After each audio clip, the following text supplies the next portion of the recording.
Hi YouTube, today I'll be showing you how to change the brakes on your GMC Acadia, and let's get started.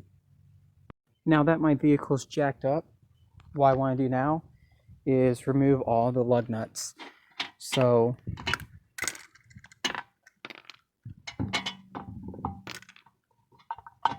there we go.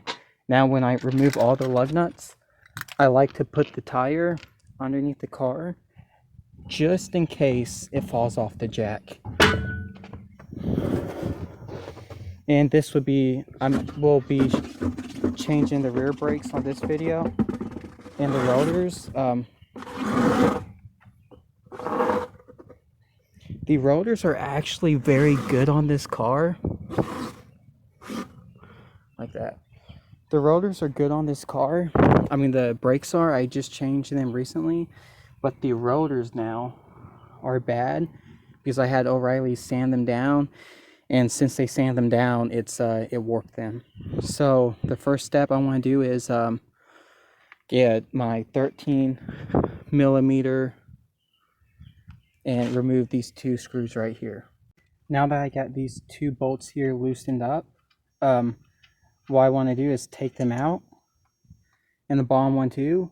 And when I take this out, you want to make sure it does not fall, because it could break that brake cable on here, the brake line, and that will not be good.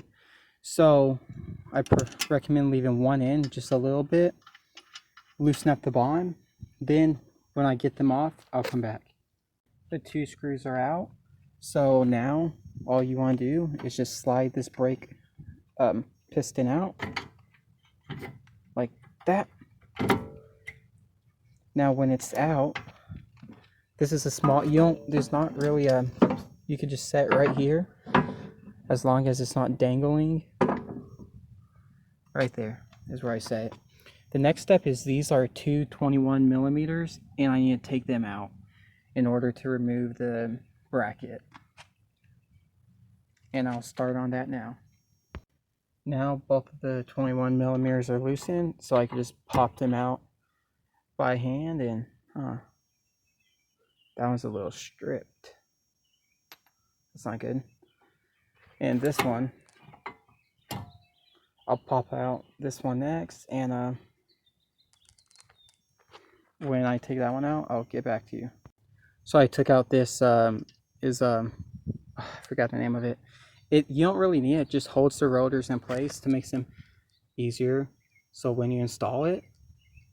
And the next step you want to do is get a hammer, and I recommend not reusing the rotors, but if you have to, hit them here. But I'm gonna hit mine here, here, here, and here, so they could come off. And when I pop them off, I'll let you know.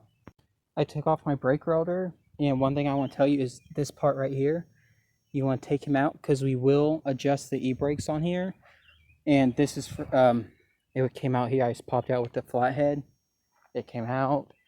Now I have to, what I'm going to do now is get my wire brush and get my brake cleaner. I'm just going to spray this whole surface and just clean it up, so that way it can have a clean surface to stick to. Alright, next I have to install where that screw is right there. You want to line it up with this screw. Not that, not the e-brake adjuster, this screw. I forgot the name of that. But when I get on here, just like that, next I need to get this screw in for support. And this helps hold the rotor in place to make the install a lot easier. You don't necessarily need this. It just makes it a lot easier. Next, I already cleaned off the surfaces with brake cleaner on here, because from the factory they come with this, it's like some type of waxy stuff to help it not rust so bad. And when I get this screw nice and tight, not too tight, just about hand tight, you want to first clean off this surface here. But whenever I get this tight, I'll get right back to you. Now I got this rotor nice and secure. My next step is to install this bracket back on, and I am reusing the brake pads. As you can see, they're real good. It's just that the rotors were bad, and I might re-grease them here. Yeah, actually, I'll go ahead and do that. I'll re-grease them and clean the old existing hardware off. Alright, so my slides are good. And to take these out and redo them, you just want to pull them out all the way, wipe off the old grease, add your new grease, slide them in, make sure they're on their boot, and you're good to go on that. I also clean this part and my hardware off again with brake cleaner and scrubbed it with the brush. So now I want to reinstall it, this stuff. And the way I like to do this is pop this on just like that. Do the top.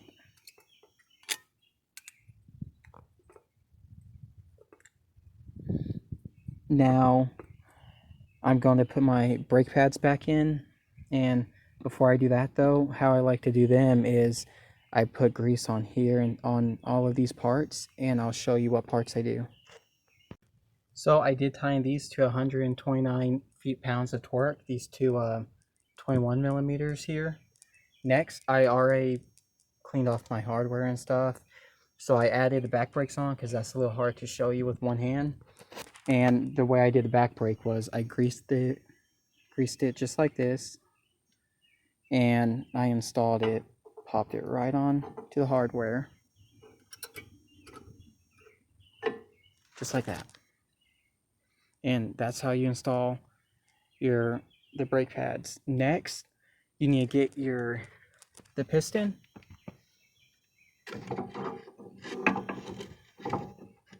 Right here. I am going to compress the piston in with this compressor here. Now, with my C-clamp, I mean, the way I like to do this is compress it this way and do it nice and slow when you twist it. And you want this to be, since mine is a closed cap piston, yeah. And you can even use C-clamp, I forgot, channel locks or anything, just to push this in. Do not crush this rubber boot, but when it's compressed all the way, you just want to slide it back. What I'm doing next is get my grease. I'm going to grease this part and these two back areas here. And I'll grease them real fast, show you. And I'm also going to compress my piston. I compressed my piston, and now that this part's greased up, so are the back slides. I'm going to make sure my line's nice and straight, not bent, and put this right back on the piston. Next, I'm going to get my two 13 millimeter nuts, and I'm going to slide them in here and start tightening them. Now to adjust your e-brake, you're going to put this part in between the 11 and 12 o'clock position. You'll see a tiny gear in there. Let's see if you can see it. Right there. And you're going to get a flathead screwdriver, start plying up with the gear like that until with your e-brake on, make sure it's real tight so you have good e-brakes. Then what you want to do is loosen up about one spin. Then when you take off your e-brake, when it's on, it should still be real tight.